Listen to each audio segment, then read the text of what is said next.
અમદાવાદના દરિયાપુરમાં બે જૂથ આમને સામને આવ્યા. નાના અલીની પોળ પાસે એક જ કોમના બે જૂથ વચ્ચે મારામારી સર્જાઈ. તલવાર, પાઇપ સહિતના હથિયારો સાથે એકબીજા પર શખ્સો તૂટી પડ્યા. સામાન્ય વાતમાં ઝઘડો થતા વાત મારામારી સુધી પહોંચી ગઈ.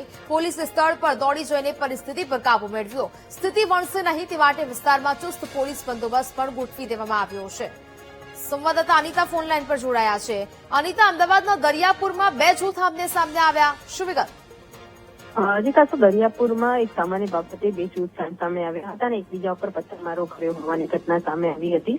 મોડી રાત્રે એક સામાન્ય બાબતે જે તકરાર થઈ હતી, જેમાં બે શખ્સો વચ્ચે જે બોલાચાલી થઈ હતી, ત્યારબાદ તેના પરિવારજનો અને તેના જે અન્ય જે મિત્રો છે તેઓ સામે આવી ગયા હતા અને એકબીજા પર પથ્થરો અને ઘાતકી હથિયારો વડે હુમલો કર્યો હતો.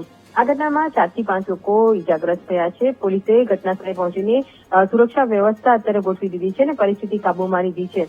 આ સાથે બંને પક્ષોની ફરિયાદ લઈને મારામારી અને રાયોટિંગનો ગુનો દાખલ કર્યો છે અને હાલ 4 થી 5 લોકોની અટકાયત કરીને આ કેસમાં વધુ તપાસ હાથ ધરવામાં આવી છે. બિલકુલ અનિતા, જાણકારી બદલ આભાર.